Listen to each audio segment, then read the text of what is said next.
In 1996, Charles McLaurin pioneered one of the very first online wrestling newsletters. In the years that followed, the online community changed the wrestling business forever. What had been a very secretive, very family-run business opened up. Fans all over the world now had the opportunity to have a little piece of the wrestling business for themselves if they so chose. 1999 rolled around. By then, I was editor of TBR. My team and I hooked up with H&S Media and Mike Morris. We became pioneers all over again when for the very first time there was an insider wrestling publication from North America. That was WOW Magazine. But now it's 2004. For better or for worse, the industry is changing once again. And for better or for worse, we will ride that wave. This is the Wrestling Channel. Every promotion, every country, every performer, everybody will be involved right here in this show tonight. For the very first time, there's a show that covers the entire spectrum of the wrestling world. No matter who you are, no matter where you're from, we'll give you your due. We have no allegiances, we have no politics, we have no agendas. We have just one criteria: to show respect for the integrity of this sport known as professional wrestling. So ladies and gentlemen, it's Friday night. This is indeed the Wrestling Channel. My name is Blake Norton, and this is the Bagpipe Report TV.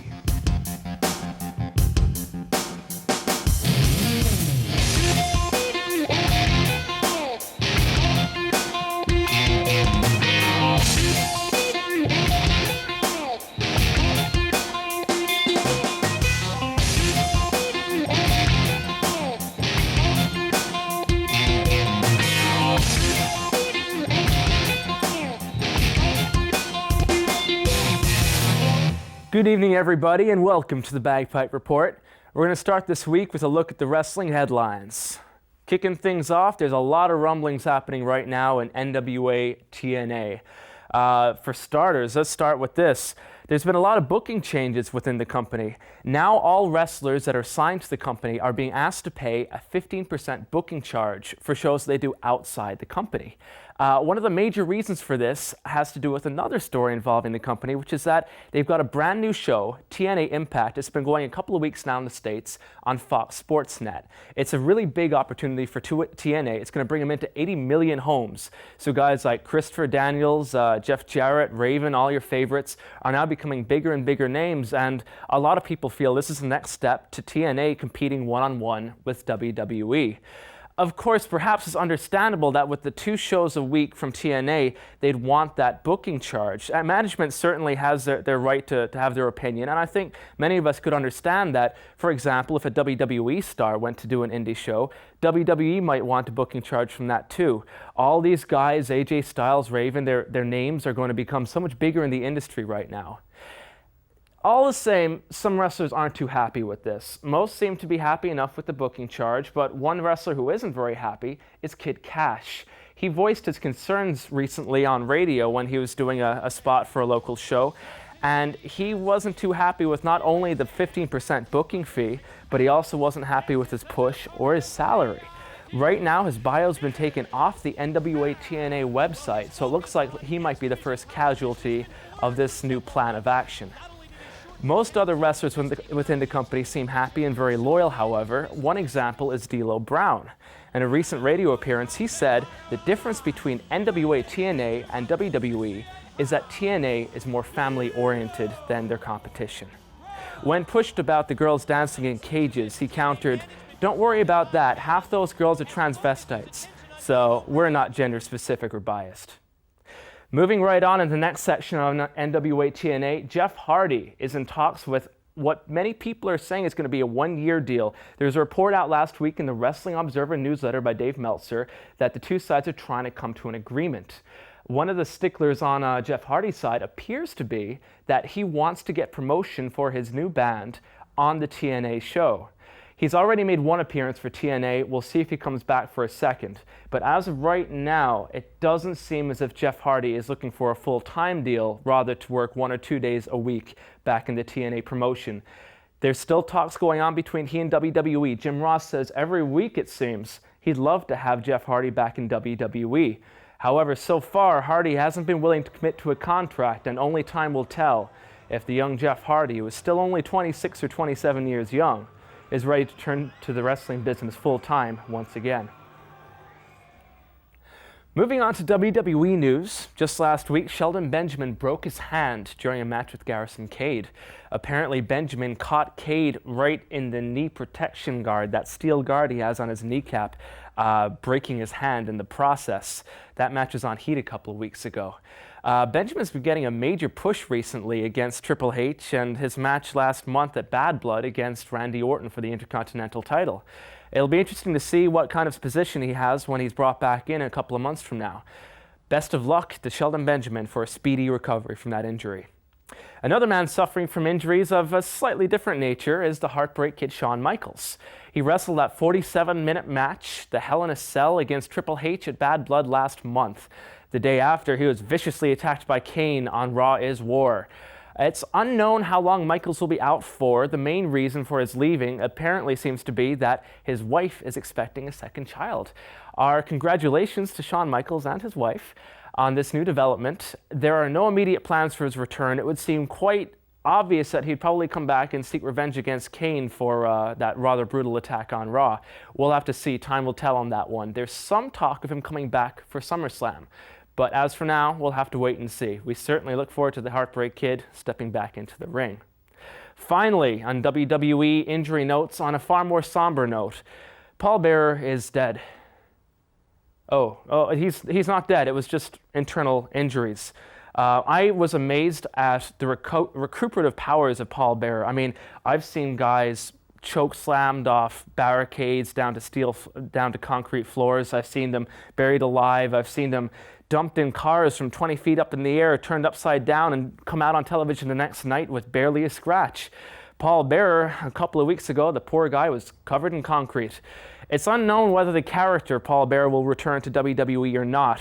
The one thing that I do know is that he's signed with WWE for yet another 2 years. So if he's not in front of your television screens, he'll most likely be behind. Paul Bearer, 1991 to 2004. Rest in peace. Now it's time for us to go to the match of the week. For the match of the week this week, we're going to take you back to Wednesday night, 9 p.m., NWA-TNA. We got a tag team match. On one side, we've got Fallen Angel Christopher Daniels, no longer the best-kept secret in wrestling. His tag team partner, Elix Skipper, one of the shining diamonds in the rough from the last days of WCW. On the other side of the ring, Shane Douglas, one of the best veterans in the wrestling business, a master of ring psychology. His tag team partner, Michael Shane. Let's take you to the action. Daniels extended the hand. Low-key wanted nothing to do with it. The reunion fell apart. Oh, Mike, these guys came right in like a house of fire. Christopher Daniels just throws Michael Shane out. There goes Elix Skipper working on Shane Douglas. With the America's X Division Cup, February 11th. Can you believe it? February 11th, that's so much to look forward to. As Michael Shane almost had a pin. Look at that. Look at that. Strength of Elix Skipper. He matrixed himself out of there. He matrixed right out of the pin attempt by Michael Shane, the former X Division champion. Proud, but Skipper's back in the ring, but he's cut off with the drop toe. Douglas not letting him get to Christopher Daniels, and now Michael Shane is tagged back in, but he gets over there. And he made the tag. Fallen Angel, Christopher Daniels, he's legal, he's in with Shane. And he's fresh, and he's coming in with one elbow, one kick. Look at this guy, he's like a house of fire, he's going crazy. Standing dropkick takes down Douglas, but then Shane, it's the numbers game, he the raked him in the 2-on-1. eyes. Oh! Michael Shane, he's got a chain. Michael Shane's got a chain. Wrapped around his hand. Oh, but Daniels will lose it. Yes! Last right. The last right. He's got him pinned. Where's the ref? No referee to make the count. He's got, wait a minute. Shane Douglas has the chain. Oh, God, Douglas hit him. Right with the chain. Right in the face. Directly into the face of Daniels. Oh, he put the chain back into his shorts right there. Now he's grabbing the referee to get him in. Mike Posey was outside challenging Tracy. No. Yes. The winners of the match, the franchise Shane Douglas and Michael. For this week's Move of the Week, we're going to take you to Ring of Honor with some crazy action. It's a three-way between Low Ki, AJ Styles, and Paul London. What starts off as a Styles clash from the top is reversed into a major Hurricane Rana. finishing off with an end result of an amazing powerbomb that has to be seen to be believed. Check it out.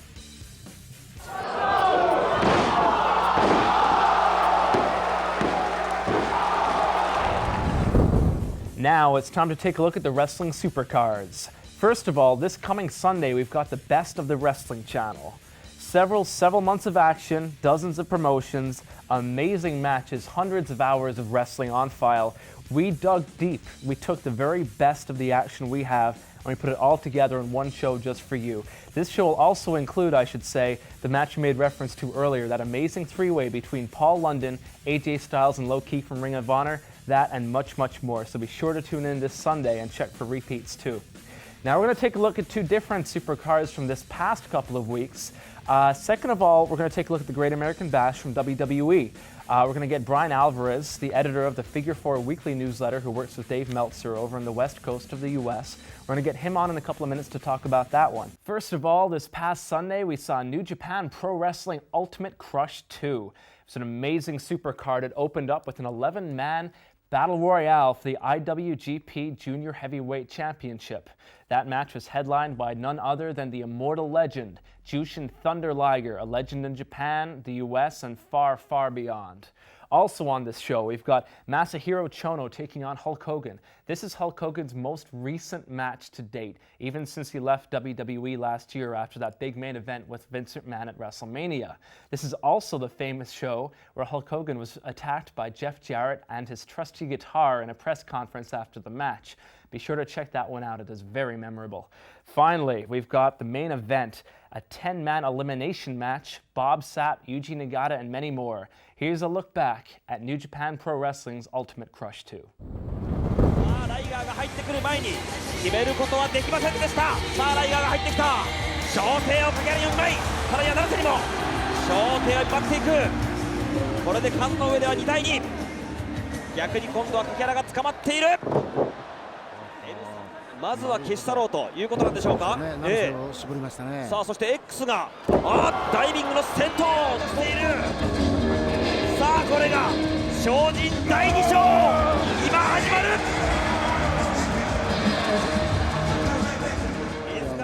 その頃ね、本当にギレ。 Okay, joining us on the phone right now, we have Brian Alvarez from Washington. He is the editor of the Figure 4 weekly newsletter. You can also see his work online, WrestlingObserver.com. You can get full subscription information there. It's one of the top newsletters in the business. Hey Brian, how are you doing today? We're going to take a quick look back now at the Great American Bash. This is the first edition of TBR, so we're going to go back 2 weeks for the WWE pay-per-view. A lot of people are calling this the worst pay-per-view ever. For my money off the bat, I think that's a bit harsh. I've seen some really bad pay-per-views. I thought the four-way for the U.S. title wasn't too bad, and I liked Chavo Guerrero and Rey Mysterio quite a lot. I thought it was better than their No Way Out match. Obviously, I don't think it was a great show overall. What were your thoughts? I thought it was a wretched show, but people that say that it was like the worst pay-per-view of all time, I think they've forgotten much of WCW history, because they had some really horrible pay-per-views. Mm-hmm. Not even during the peak, but even some of the shows. I think the '91 Bash was atrocious, and there have been far worse pay-per-views than this. But as far as WWE pay-per-views are concerned, this one was really bad. Well, let's take us through a little bit of the card here. First of all, I thought it was a little bit surprising. They had two of their new guys. They had Mordecai and Suzuki go up against Bob Holly and Billy Gunn. I kind of expected in this position here. I mean, the pre-show, they had a really good match. They had Spike Dudley and Jamie Noble. I kind of thought they'd get guys like that in the ring with their two new guys to make them look good. Instead, they got veterans, Holly and Gunn, who weren't size-wise going to make the two newcomers look that great. In the ring, they certainly weren't going to be able to bump as well or better than perhaps other people they would have chosen. I'm just kind of thinking that the only reason that they didn't use cruiserweights in those positions is because they didn't want to make it as obvious that they were squash matches, but I don't think anybody really questioned that going in. Well, I actually think the main problem more than anything else is they're completely clueless about the guys that they've been bringing up. It's pretty obvious from watching most of the guys that they've brought onto the roster that nobody in the company actually watches Ohio Valley. And, both Mordecai and Kenzo Suzuki are totally not ready to be pushed on TV. And the match with Bob Holly actually pretty much single-handedly resulted in them sending Mordecai back to Ohio Valley, so he's already dead. And apparently they like Suzuki because he's still on TV. So both guys should totally not have been put in that position because it exposed both of them. But it was, there's very few people that you can put those guys in where they will not be exposed. So it was pretty much they were screwed going in. Another match they had with a relative newcomer was Charlie Haas and Luther Reigns. I didn't really develop that strong an opinion on Reigns either way, but Haas, to me, showed a little bit of a spark there. I'm kind of curious to see where he could go singles because until now I'd only thought of him as a tag team wrestler. What do you think of that one? It was all right. It kind of exposed Luther because his strong point is talking and not wrestling. But, of course, they brought him up and make him do nothing but wrestle and almost never speak. So it was typical WWE mentality with a big guy. But, Charlie Haas isn't horrible. I think people thought that him and Benjamin were a lot better than they were because they had a lot of great matches on SmackDown with a lot of good guys like Benoit. But, they're not horrible or anything like that. But that match it did nothing for me. It's certainly a lot easier to protect a guy like in Haas's position, A, in a tag team match, and B, when you've got the Guerreros and Angle and Benoit and guys like that to work with. Another couple of matches we have here, the four-way for the U.S. title. It seemed to me that they kind of threw this one together because they're not really comfortable pushing Booker. They're not really comfortable pushing Rob Van Dam. I'm not sure what's happening with Rene Dupree. And John Cena's title reign has been a little bit odd since WrestleMania. Where do you think these four guys are going at this point? I think that they're four guys that nobody really has any idea what to do with because when you look at how that match was put together, John Cena probably should be a babyface that's chasing a heel champion, and instead he's a champion. And they put like the three top contenders in this match, and he beat them all. And I left the pay-per-view wondering what the point of that whole thing was. And then they tried to do the deal on SmackDown with the three guys to do a number one contenders match, and nobody cared because he'd already beaten all three guys. So I think it's just a case of, they have no clue what to do with anybody, and they're, Cena's floundering, all three guys are floundering, and it's like just a dead program. Let's take it to the main event now. First of all, we had Eddie Guerrero versus John Bradshaw Layfield, which was, I didn't think, a terrible match, but I thought the gimmicky lights in the corner that never worked hampered it. I think the finish kind of diminished the credibility, whatever credibility it might have had, because I thought the match itself was actually not that bad. I thought it was quite strong, and Eddie's charisma, the crowd interaction, sort of saved it from being below par. Then we had The Undertaker and the Dudley Boys, which we'll get onto in a second. What were your thoughts on the world title match? I thought it was a pretty good match. I mean, Jim Ross on Bite This talked about how hard it is to do a bull rope match and he named a couple of others, a chain match, something like that. And I was just listening to it thinking, well, why did you guys book it then if it's so hard to work this kind of match? But it could have been worse, so that's good. But there's a long history in wrestling of guys doing diabolical things and being rewarded for it. And this was kind of Bradshaw's reward for goose-stepping in Germany. He ended up getting fired from CNBC, and Vince was irate about it. And so this was kind of his revenge, I guess. He put the belt on him. So that was more of a jab at CNBC than it was anything else, I'm sure, was it?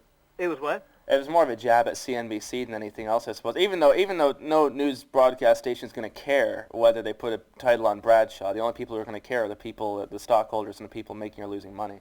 Yeah, Vince has this weird mentality as it pertains to getting revenge on people that he feels that he is wrong, or that have wronged him, and this was sort of his revenge. Plus, he loves the Bradshaw character, so that's why this push is not ending anytime soon. And in fact, I think it's going to be like Undertaker and Bradshaw at SummerSlam, which 3 months ago I couldn't even have comprehended. But that's like where they're going. So. That seems like RTC 2004. But now, finally, the main event. We had The Undertaker versus the Dudley Boys, which was essentially a SmackDown match plus a cement mixer. Make that, in my opinion, and people will always jump on the back. You probably get the same thing. Every time I say something nice about WWE, I get tons and tons of mail about how I'm biased, and every time I say something bad, I get tons and tons of mail about how I work for the company. But for my money, this is just not only a god-awful main event to pick for a pay-per-view, but also, in my opinion, I don't understand why they go for these goofy kill a guy with cement angles, which A, have visually no credibility whatsoever, and B, have, I've never seen any kind of history of angles like this drawing serious money. If you look at any strong run, WWE history, you take strong characters, you take strong feuds, they don't involve stuff like this. I mean, people don't even remember the fact that Hogan tried to kill The Rock a week or two before their classic WrestleMania match. I mean, that's kind of the bad thing that people forget. Unfortunately, we didn't have a Hogan-Rock moment here to save this one. What are your opinions of the main event?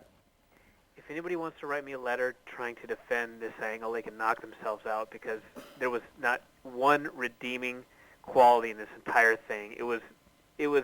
I mean, there's certain things in wrestling where you can sort of suspend your disbelief because it's kind of absurd, like running the ropes or whatever. Yeah. That's fine. But this was like so absurd that you couldn't watch it and take any of it seriously for even 1 second. And it was worse than a cartoon, and, I just was just watching this match, and it was a horrible match, and it was a horrible angle to go along with it. And worst of all, on Thursday, they killed it off, and the whole point of it was the Undertaker killed his friend, so therefore imagine what he'll do to Paul Bearer. And I thought, you made me sit through all this misery, and that's the payoff that I got for all of this. And it actually made me even more upset, so horrible. Yeah. Well, that's the Great American Bash. We're going to be back in line with you in a couple of weeks talking about Vengeance, which is actually, good gosh, it's only coming up this Sunday. This enhanced pay-per-view schedule, do you think it's going to work out? I mean, we're getting so many pay-per-views thrown at us. We're in early days yet of the idea of doubling up on a couple of pay-per-views a month. They're going to do it again later on this year. Do you think it's going to hit the buy rates for each individual show? Well, the buy rates for both shows are going to go down, but if you look back, like many years ago, they had 4 pay-per-views. And they started adding extra little pay-per-views, and pretty soon it was, they were going monthly. And what happened was, like, the monthly pay-per-views, the buy rates went down, but because you had more pay-per-views in the long run, you got more buys for the year. And I just know that the WWE website has a graph of how pay-per-view buys are doing. So and the this year, stockholders obviously, are going to think, down, yeah. But they're only doing a graph for June. So if one pay-per-view did 150,000 buys and the other did 200,000 buys, then the graph is going to say something like 350,000, and it's going to be way higher than it would have been with just one pay-per-view. So it's probably going to end up being better in the long run, but I have no way of knowing right now, and I probably won't know until, this next pay-per-view is on the books, because they did, like 3 in 6 weeks or something like that. So it'll be interesting to see how they do. They're going to dip below 200,000, but I guess what can you do? It certainly will. Well, Brian, thank you for joining us. Check out WrestlingObserver.com for all the information on the Figure 4, and we'll talk to you again very soon. Sounds good. Thanks for having me. Okay, you're very welcome. Take care. Okay, well, now it seems very appropriate to me that the first guest we have here on the Bagpipe Report TV is one of the first international superstars who's ever involved in the Bagpipe Report. If I'm not mistaken, Paige, I think it was back in 1998, you threw a plug our way when we were just a newsletter online, and I seem to recall taking it the wrong way and thinking that you were trying to badmouth us, and we got into this great exchange and became friends, and since then you've been one of the best interviewees, as good an interviewee as a friend for the last 6 years. How are you doing tonight? Actually, I'm doing fabulous. I'm been doing a lot of what I call yoga for regular guys to keep my body in shape, and I developed a whole different way of training, which is lightweight with real slow reps, and so my body feels phenomenal. I'm down to about 232 on my weight, which is probably about 20 pounds lighter than I was in the ring, and I've been working quite a bit out here in Hollywood, working towards my next goal of being a strong character actor. I just finished a movie with Rob Zombie, as a matter of fact, called Devil's Rejects. Right now, Diamond Dallas Page is an actor, an author, an entrepreneur, an inspirational speaker, and because I choose to, I wrestle occasionally. If WWE came to you tomorrow and said, here's a contract, what would you say? Let's say, for argument's sakes, let's say they offered you a higher mid-level contract where you'd be in the top 10 of the company. A, would you want the contract? And B, would you want to be on the road? No and no. If they came to me and said, we have an idea, and we would love, you know, they'll use Mick once in a while. You know, I think Mick, is he still there right now? Yeah, they use Mick Foley. They've Well, used him every quite a 6 bit, months but for the they last bring 2 years. Mick in for like, you know, a couple of shots, maybe a couple of months, and then he'd disappear for a while. Remember how Piper was used? Piper would come in and work for like 2 or 3 months, maybe, and then he was gone. Remember how Piper would do that quite often? Absolutely, and you have to say in the same breath as well, guys like Hogan to a degree as well would have shorter runs as their career progressed and went on. And I suppose in a way like Hogan, you've gotten into the movies, although I think it'd be more fair to compare you to The Rock in that you seem to be doing more diverse projects than maybe straight up family Mr. Nanny projects. And both of those guys are like what I call leading men. Say what you will about either. Matter of fact, just saw The Rock the other day, and he looks fabulous. Saw Hulk when he was doing Jimmy Kimmel, and he looked phenomenal. I have nothing but great things to say about both of them. Diamond Dallas Page is doing a lot of things right now. And wrestling, what I'm doing in wrestling is I've come back, I'm doing some independent shots because I want to see how my body feels. There's only certain guys I really want to work with because the political BS that happens in wrestling, period, is a nightmare. And I don't want to be a part of any of that political negativity. Well, on that topic, I should mention, on one hand, I saw that you're going to be wrestling Chris Kanyon soon. I want to get your thoughts on Kanyon in a little bit. And while you talk about political BS, I was going to go into your last strong run when you went with WWE. It was the Invasion angle. Of course, you were one of the very first guys featured in that. They brought you in a big program to work with The Undertaker. And critics all say that the reason the invasion of WCW and ECW didn't succeed is because WWE would not put the new guys over, so no WWE fans thought you were a threat. And to me personally, as a journalist, I thought there was no better an example than your feud with The Undertaker, which also involved at one point you and Kanyon against Undertaker and Kane, where it's seemingly every week you never got any heat, so when it came to the pay-per-views, there was no way you could draw for them. What are your feelings on that? Well, you know, I'm doing an inspirational speech called Living Life at 90%, okay? I'm going to work my way back to that, where life is 10% of what happens to you and 90% of how you react to it. And I can give countless examples and stories that help people to learn to live in the 90%, live in the positive. And that's where I choose to live on that whole situation. I believe that there are no mistakes as long as you learn from them, because when you turn a negative into a positive, you learn from that negative, it becomes a positive. Now, could I have made a better decision and done the People's Champion versus People's Champion angle that I wanted to do? That would have been a smarter move for me. Choosing what I chose, which was the Stalker thing, which I didn't think it was going to run like that. I think that I wasn't able to give my best performance coming in as a heel, for starters, since I'd been a babyface for so long. And the people would have seen, if I would have went against The Rock, I would have been seen as a heel, absolutely. But the WCW fan would have came along for the ride because they would have wanted to see both sides. Right. And so it would have been inclusive. It would have brought the two sets of fans together instead of alienating one or the other. It wasn't Vince said, this is what you have to do. I chose to do that, so I take responsibility for my actions. And was that a good angle for me? Absolutely not. Did I turn it around with my work with Christian and have an unbelievable match with a guy that who I think is an unbelievable talent in Christian? Yeah. Did I leave the way I wanted to leave? No. But that's a fever pitch pace in the WWE. Well, talking about being positive, it seemed to me that you see a lot of guys come in and go and become frustrated. Your program with The Undertaker ran probably 4 to 6 months, really, and by the end of it, you seem to have, as a character, petered out, but you stuck with it. and came back under a new gimmick, and it seemed clear at the time that you weren't going to get pushed. You were doing the sort of the play on the motivational speaker where you were saying that's not a bad thing, that's a good thing.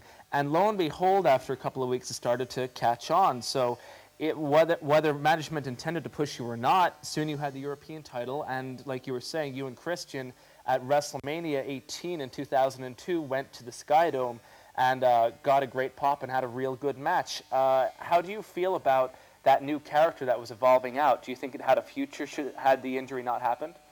You see, to go from being the stalker to the it's not a bad thing, it's a good thing guy, with a smile and all, not, that was my feeling, my segue, because I needed to be a babyface, because I knew the people would believe in me, because because when I was a heel, they turned me babyface back, in 1996. Yeah. I never wanted to be a babyface. When the people turn you, you go with it. Now, when you turn around and tell the people to go F themselves, they get hot. And some of them, it's that kind of heat sometimes when they turn the channel. I needed to get back towards that, and the only way I could go is from being the one guy who was licking pictures to of a guy who I respect in the business, wife, whether it's entertainment or not. I had to go extremely the other way. Right. And it's not a bad thing. It's a good thing. People forgot about that guy. Yeah. They forgot if what I was doing was moving myself to recreate, and I'm always talking about reinvention. I've reinvented myself out here. I'm reinventing myself every day to be a more character-driven individual. I mean person of character, not a cartoon character. How soon do you think that you, knowing the writers you're working with and all that, how soon do you think that you would have been going in a direction that you were 100% happy with character-wise? I don't know ever about 100%, but I know that it was already on its way, and I know that I turned myself around because from what I hear on the inside, Vince never told me himself, but if indirectly he did, Vince did not think that I could work. Vince had never seen me work with Goldberg when Goldie had been working a year and tear the house down. You had the best. I will say, it's actually back then in '98, went on record and I said that's the best match Goldberg's ever had by far. You guys headlined, was it Halloween Havoc in '98 or one of those pay-per-views? I'll tell you what, he had a good one with Jericho towards the end of his run there, and he actually called me up. Him and Chris both did. And Goldie had thanked me for giving him the template for the match that him and Jericho would eventually have. And all that anybody in this world wants to do is to be appreciated, to say thank you. I don't want any money from Goldie. I don't expect him to ever have said, if it wasn't for Diamond Dallas Page, because it wasn't like that. But I saw something in Goldie 6 years before he ever got in the ring and tried to convince him for years to get in. And for him to have taken the time to call me up and said thank you on the phone, and Chris got on and said, hey, man, it was a great match, blah, blah, blah. It meant a lot to me. And Vince never saw any of that stuff. Vince is so busy in what he's doing, he would take what other people would tell him. So Vince heard I was a really hard worker who was a little eccentric that had to have everything all laid out at 1, 2, 3, 4, 5, 6, 7, 8, 9, 10, and then 9, 8, 7, 6, 5, 4, 3, 2, 1. That's not true. I want everything to be friggin' right. I want to be in control of the scenario, and I want to make sure the people get the most out of what they see. And in that, I think I handled a lot of different things in WWE that I would handle totally different today. And I think that character was on its way to being back into a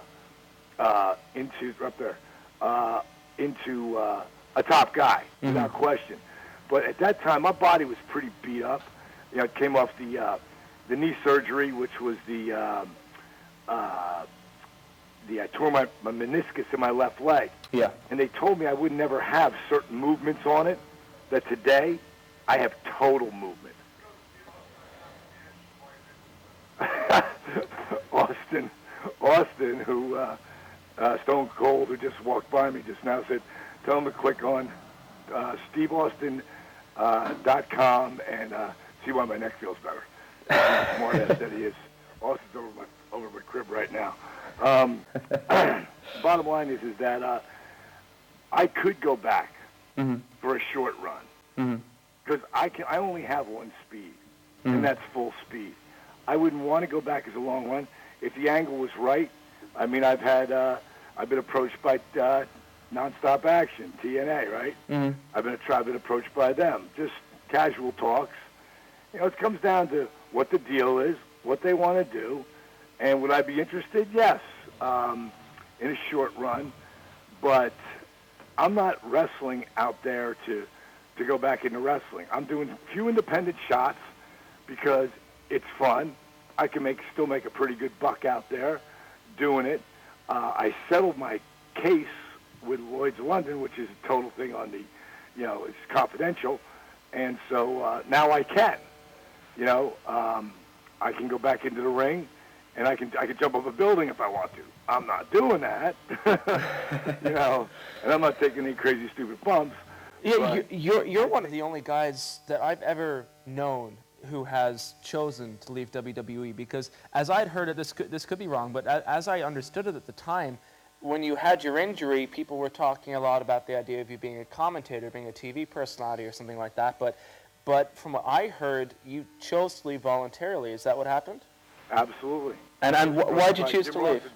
Vince was so busy because that was over the time that Steve was having, it's funny that he just walked by, but that Steve was going through his thing where is he coming back or not, or he had just left the company when I was leaving.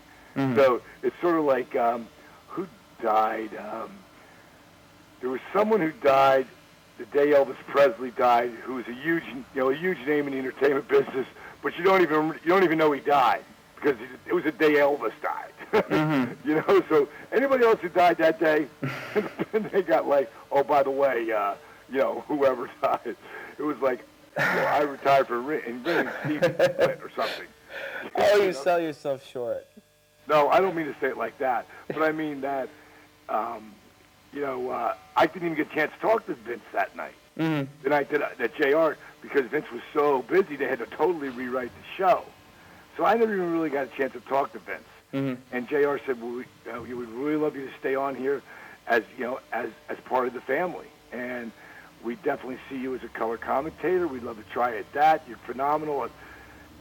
What I'm best at is being a figurehead, and I don't mean so much a figurehead, but someone that the company can go, send Dallas to that event. He will represent us with class, character, and he will always say and do the right thing. And if I say I'm going to be somewhere, you can bet your ass I'm going to be there. When I turned him down, it wasn't because I wanted to turn him down. It was because I was moving to Los Angeles because I wanted my wife, who had been trying to get me moved to L.A. for 3 years, to finally be able to follow her dream. And if I wanted to be with her, well, then, I had to be a stand-up guy. And if I said, we're going to go, we had to be able to go. Yeah. And I don't ever say, like I said, I don't say I'm going to do something and not do it. So this would have been my schedule, to give you an example of why. It's the main reason why I did not stay with the WWE. For starters, I would have worked like a Velocity or a Heat to start out with. Now, where I would have ended up, who knows? But that means on Monday night, leaving Los Angeles, I would have had to flown in, let's pick a city like Kansas City, middle of the country. Monday night, I'd have to fly there. Tuesday morning, I'd be at the building all day. Wednesday, since I own a home in Atlanta, too, I would have flown into Atlanta, stayed there, got there Wednesday afternoon. Thursday, Friday morning, I would have hopped on a plane and flew to New York. I would have filmed there all day, doing the voiceovers, doing the wraparounds, doing whatever else they wanted me to do. Hopped on a plane, flew back to Los Angeles on Friday night. Got there late Friday night. Be home Saturday, Sunday, hopped on a plane, flew to Florida, and done the same thing all over again. I would have been flying nonstop. My body was beat up. My neck was still killing me at the time. I needed to take time for me. I needed to get away from the business. I'll bet you I've watched 7 wrestling shows, since I retired. And I only watch certain guys entertain me, or some guys I hear, this guy's going to be somebody, check him out. You're going to watch the Bagpipe Report every week, though, aren't you? Every week. Listen, man, that sounds fantastic. I want to touch on real quick, you introduced it just there. News slipped out this week that you and Kimberly, who people will know, wrestling fans will know as former Nitro Girl, are separated right now. I just wanted to see if there's anything, certainly we wanted to give our condolences and see if what you wanted to say to your fans out there about the situation. Well, it's like I said on my website at DiamondDallasPage.com, you know, which I'm still getting like 1 million hits a month on, and I just... Hey, I was going to plug your website. No, but I'm not plugging it like that. I just put a I'm hitting on that side of it, because you know me, I'll plug everything. But I'm not going to plug something going into talking about separating from the way that you know, well, You're right. I've adored for 14 years. You know, people have said I'm a shameless promoter, but, you know, I mean, any guy who's a top guy knows how to promote themselves, all right? That's not one of those times I was doing that. Yeah. I just put it out there because it got out, and it got out that Stone Cold and then Dallas Page, you know, he's my roommate now. Yeah. And which is funny in itself, you know. But It sounds like a TV show waiting to happen. Bro, I've already talked to him about it. He don't want to do it, though. I know you might have both found your ideal project right there. You know, bro, it would be unbelievable because it's so much fun. You know, as empty as it can be when you finally split up from being with your mate of 14 years, having him here, and he's not here all the time, which I'd probably have to kill him if he was, or he'd kill me. I'm not sure, but we're actually getting along phenomenally. But the deal with Kimberly and I is that, you know, I'm going to keep this short and brief, just like I did on my site, is that, you know, sometimes you have to develop on your own and find your own way separately if you're ever going to find your way back together again. And right now, she and I are both have amicable, I believe that's the word, separation, and I love her more than anything. She loves me more than anything. We talk to each other, if not on a daily basis, every other day, making sure each other are great, and you know, we help each other with a lot of things. We're just not, right now we choose to go a separate route, you know, for right now. We're not getting divorced. It's not, nothing's cast in stone, and we're working towards our goals, and that's really all I got to say about it, you know. That's cool. Well, listen, Paige, we really appreciate you taking the time to talk to us. I know that you're busy as always, and I have checked out your website again recently, and it keeps everybody up to date on the numerous interesting things you're doing. Best of luck to you, and I hope we talk to you again real soon. And I look forward to seeing. I haven't seen any tapes yet, but I know you're taking bookings back in the ring coming from this month forward. So we look forward here, maybe on the Wrestling Channel, to seeing some of your new wrestling matches in the near future. It's all good, baby. Live life at 90% and be unstoppable. And that you are. That's Diamond Dallas Page. All the best live from Los Angeles, California. You take care, brother. For this week's competition, it's your chance to win a copy of Showdown, Legends of Wrestling from Acclaim Video Games.